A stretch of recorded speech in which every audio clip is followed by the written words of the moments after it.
기도하시겠습니다. 주님 감사합니다. 이 시간 성삼위 하나님께서 함께하여 주셔서 하나님의 가련한 어린 양이 되어지길 원합니다. 아버지 은혜 주셔서 이 시간도 하나님이 은혜를 주셔서 하나님이 그 애통한 심령 백성들에게 아무 무가치한 그런 하나님에게 값을 맺히는 그 하나님이 아니라 하나님이 우리의 생명이 되시는 그 하나님 되어지길 원합니다. 아버지 은혜 주시옵고 말씀으로 하나님 그리스도를 선포할 수 있도록 주여 은혜 주시옵소서. 감사드리오며 주 예수 그리스도 이름으로 기도드렸습니다. 아멘. 말씀은 수가랴서 11장입니다. 12절 13절 같이 합독하시겠습니다. 내가 그들에게 이르되 너희가 좋게 여기거든 내 품삯을 내게 주고 그렇지 아니하거든 그만두라. 그들이 곧 은 30개를 달아서 내 품삯을 삼은지라. 여호와께서 내게 이르시되 그들이 나를 헤아린 바 그 삭을 토기장이에게 던지라 하시기로 내가 곧 은 30개를 여호와의 전에서 토기장이에게 던지고. 아멘. 한 주 동안 이 말씀을 계속 묵상했는데요. 아브라함이 사레라가 죽은 다음에 굳이 그냥 아무데나 묻었고 굴속 안에 들어가면 그냥 자기 그 무덤이 되는데 사레의 죽음 이후에 죽고 애통하면서 온 다음에 그 일어나면서 하는 얘기가 내가 막벨라고를 사겠다 하면서 굳이 아무렇게나 해도 상관이 없다. 굳이 안 사도 된다. 당신 쓰고 싶은데 마음대로 써라 하는데도 굳이 그 큰 돈을 주면서 그것을 삽니다. 이것은 하나님의 언약이 분명히 성취될 것이고 그 가나안 땅에서 앞으로 나올 메시아까지 본 아브라함의 믿음인 줄 믿습니다. 이 아브라함의 믿음으로 말미암아 그 막벨라 굴을 샀고 이 막벨라 굴이 시작으로 하나님의 그 엄청난 일들이 시작되는 것을 보았습니다. 그리고 신약에 와서는 예수님께서 십자가에 못 박히실 때 은 30을 주고 나그네 밭, 피밭, 그 가룟 유다의 목숨값, 또 예수님의 생명값, 값을 매긴 값, 이것이 나그네 밭으로 사졌습니다. 우리 성도들이 거룩한 이유가 이 나그네 밭 성도 예수님의 몸값이기 때문입니다. 예수님의 몸값, 이것이 우리의 생명인 줄 믿습니다. 저는 수가랴서를 계속 묵상하게 되더라고요. 아, 이게 도대체 무슨 말일까? 하나님이신 예수님께서 너희가 좋게 여기거든 내 품삯을 매겨라. 어떤 심정으로 이 얘기를 하셨을까? 이것이 상당히 궁금해지더라고요. 그러면서 틈 날 때마다 수가랴서를 읽고 계속 찾아봤는데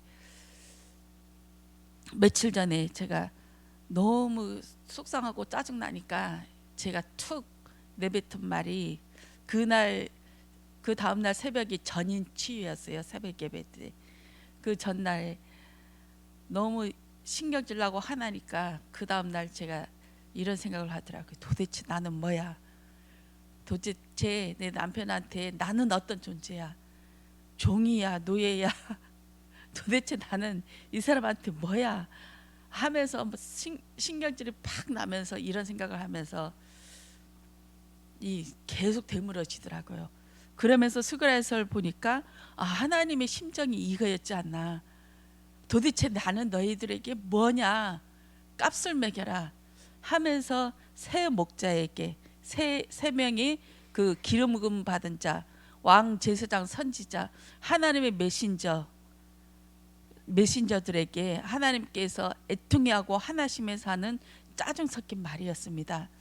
이 말이 그들에게는 이게 우리가 회개해야지 하나님을 진노하게 했구나 하면서 회개하면서 돌아오는 것이 아니라 그래 당신의 값을 매길게. 우리가 다른 데 끌려가더라도 바벨론에 끌려와서 포로돼서 풀려나온 지 얼마 안 되고 이제 스루바벨 성전이 지어지는 그 와중에 수가랴서 말라기서 학개서 이 세 개의 이 마지막 그 선지자들이 적은 그 선지서들을 읽거든요. 이 스가랴는 특히 그 시대도 반영하지만 앞으로 올 메시아에 대해서 무시적인 예언을 했거든요.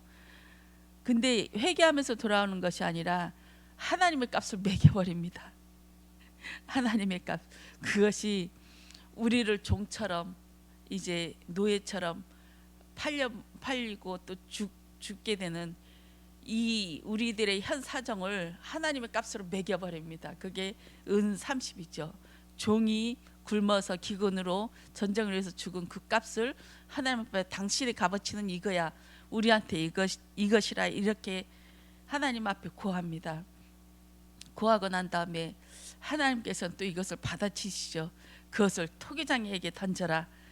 토기장이는 그때 흰놈 골짜기에서 이제 토기를 만들다가 잘못되어지면 흰놈 골짜기에 던지고 하는 그 일들이 있어서 흰놈 골짜기에서 그것을 했다고 합니다.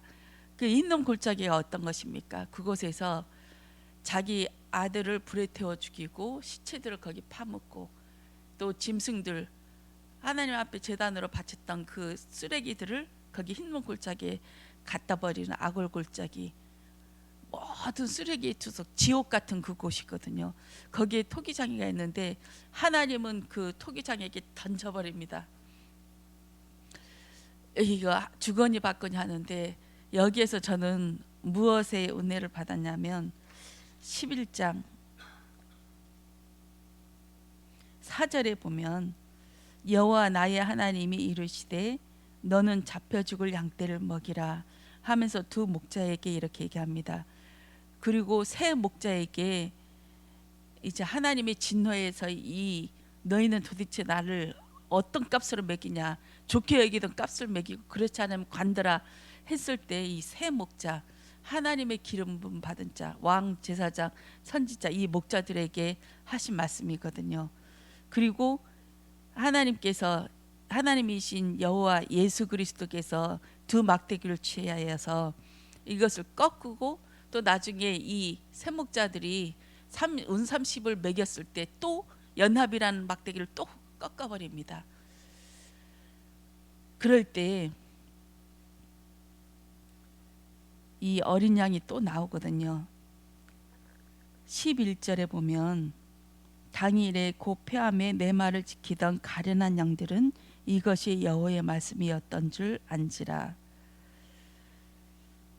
이 목자들, 메신저들 사이에서 하나님의 어린 양들은 하나님의 뜻과 계획이 알고 하나님 왜 진노하시는지, 왜 우리가 죄를 받아야 되고 노예로 끌려가고 속국에 있어야 되는지, 또 여기 와서 수르바벨 성전을 지은데도 이렇게 고통을 받고 또 하나님의 뜻과 계획이 무엇인지 알아보는 어린 양이 있더라는 것입니다. 저는 그래서 그 한 주 동안에 그 기도를 했습니다. 하나님, 하나님이 저에게, 예수님이 저에게 너는 도대체 나를 얼마로 깜먹이냐, 나는 도대체 얼마짜리야, 이 얘기를 저한테 묻지 않게 해주세요. 평생 하나님이 나한테 나는 도대체 너한테 얼마짜리냐 이 소리를 안 듣게 해주세요. 이것이 제 기도 제목이었습니다. 그리고 하나님의 뜻과 계획을 아는 그 네피림 메시지를 분별하여 하나님의 뜻이 무엇인지 또 하나님의 애통함이 무엇인지 알아듣는 가련한 어린 양이 되어지길 원합니다. 이것이 제 기도 제목이었습니다. 하나님의 메시지, 하나님을 알아듣고 이 땅에서 그냥 막 쏟아나온 그 메시지에 휩쓸려서 떠내려가는 것이 아니라 하나님의 그 가련한 어린 양, 잡혀 죽을 어린 양, 반드시 목베임 당할 거거든요. 우리는 그 누가 먼저라기보다는 그냥 줄줄이 하나님의 어린 양들은 잡혀 죽을 목베임 당하기 위해서 줄줄이 줄을 서 있거든요. 거기서 저도 몇 번째인지 모르지만 거기에 줄 서 있습니다. 목베임 당할 어린 양, 이제 죽을 어린 양, 이 어린 양이 가련하게, 하나님께서는 이 가련한 어린 양에 초점이 있구나. 하나님의 눈이 그 가련한 어린 양, 이름도 없이 빛도 없이 죽어가는 그 어린 양에 초점이 있구나. 그 어린 양은 삐도 없어요. 세상에 드러나지도 않지만 하나님을 가슴에 새겨들고 평생을 그렇게 살아가는 그 어린 양인 줄 믿습니다. 그래서 목회자는, 이 메신저는 참 이제 사람들이 볼 때는 이렇게 뛰어나게 보이고 존경스럽고 하지만 이 메시지가 얼마나 중요한지, 네피림 메시지 저번에 말씀하셨잖아요. 나의 중심이 되게 만드는, 나를 바라보게 하는 것은 네피림 메시지다. 그러나 하나님을 바라보게 하는 것은 하나님의 그 메시지다. 이것을 잘 분별할 줄 알아야 된다. 이 말씀을 하시는데 저한테도 가슴에 딱 오더라고요. 저는 주일날 아침에 오기 전에 우리 신랑 교회 그 1분 메시지를 거의 반쯤 듣고 오거든요. 오는데 이게 항상 나를 보게 만들어요. 자신을. 우리가 선교해야 된다, 전도해야 된다 하지 않으면 하나님이 그 뜻과 계획에 어긋난다. 하나님은 이런 자를 찾는다. 이런 식으로 항상 나의 행위에, 항상 이 전도 말씀하시면서 내가 행하는 걸로 계속 가면서, 이거 못하는 사람은 짜증 나겠더라고요. 이게 또 1년에 몇 번 전도, 이게 그 새신자 이 전도 이렇게 하면서 새신자 명단을, 자기가 기도하는 사람을 위해서 이렇게 명단을 제출하는 것이 몇 번 있거든요. 그럴 때마다 엄청 짜증 나면서 교회 갔거든요. 부담이 팍 와요. 그럴 때마다 내가 전도 대상자, 기도 대상자 없다 그러면 내가 값어치 없는 존재인가 하면서 하나님의 말씀보다 이게 짐으로 눌러버리니까 참 힘들겠구나 이렇게 싶습니다. 저는 이 가련한 어린 양을 보면서 하나님, 저는 목회자 안 됐으면 좋겠어요. 그냥 가련한 어린 양에 대해서 하나님의 말씀의 은혜로 평생 그것을 가슴에 새기면서 살아갔으면 좋겠습니다. 이런 기도 제목을 받았거든요. 정말 목회자를 위해서 기도해야 되고, 이 땅에 그냥 쏟아져 내려오는 그 메시지에 떠밀려 갈 수 있게끔 그 토해내는 것이 아니라 정말 하나님의 위에서 떨어지는 말씀으로, 정말 그 생명의 말씀을 먹으면 그냥 영이 살아나서 없던 힘도 생기고 미워하던 사람도 용서할 수 있고 또 내 자신을 들여다봐줘서 회개할 수 있는 그 마음까지 하나님께서 보게 하실 줄 믿습니다. 하늘의 메시지는 그런 힘이 있어요. 그것이 보좌의 능력인 줄 믿습니다. 이번 주에 그 핵심 메시지 하시면서 그 렘넌트 몇 명을 딱 가슴에 딱 찍으면서 내 가슴에 새기겠다. 이제부터 평생 동안 내 마음에 새기겠다 하시는 말씀하시더라고요. 야, 이 말씀이 하나님이 나에게 고은정 너의 이름을 내 가슴에 새겼어. 이 얘기를 들으면 얼마나 좋을까 이런 생각을 해봤습니다. 그리고 회개와 용서 이것은 항상 같이 가라 이렇게 말씀하시면서 모든 렘넌트들은 세 가지 목회자가 돼야 된다. 보내는 선교사, 또 현장에 이제 교회에서 목회하는 목사, 또 전문성 있는 목회자, 현장의 목회자, 전문성을 가진 현장을 그리스도의 복음으로 딱 흑암을 무너뜨리는 그 현장을 지배하는 현장 사령관으로 이 세 가지 목회자는 돼야 된다고 하는데, 저는 또 하나님께서 어떤 목회자를 원하십니까? 하나님 저에게도 은혜를 주셔서 전문성 있는 목회자가 되게 하셔서 그 곳에 그 현장에 흑암을 무너뜨리는 그런 망대가 되게 해주세요. 그런 기도를 했거든요. 하나님의 말씀이 내게 임하면 내가 살아나요. 서로 사랑해라 전도해라 말하지 않아도 하나님의 말씀은 그런 영적인 힘이 있습니다. 능력이 있습니다. 우리 말씀이 떨어질 때마다 우리 청년 헌신 예배 또 다민족 헌신 예배, 그냥 그 메시지가 떨어질 때마다 기도 제목을 주실 때마다 계속 기도하게 하셨고 하나님이 하시는 것이 점점점 보여지거든요. 아, 하나님이 하시겠구나. 하나님이 하시겠구나. 전에는 이것을 하면 메시지 떨어지면 또 우리한테 일을 과정하게 부담시키면서 부담이 확 오고 있었거든요. 근데 이제는 하나님이 하시겠구나. 기도해야 되겠구나 하면서 내가 시간이 있든 없든 할 수 있든 없든 그냥 기도합니다. 그래서 금토일 그 시대를 놓고 그냥 기도합니다. 하나님께서 이 메시지를 계속 주시면서 하시는 것이 분명히 기도해야 될 것이 아닌가.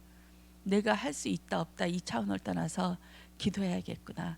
다민족 시대 또 우리 후대를 향한 하나님의 일들이 이 시대를 향해 하나님께서 일어날 줄 믿습니다.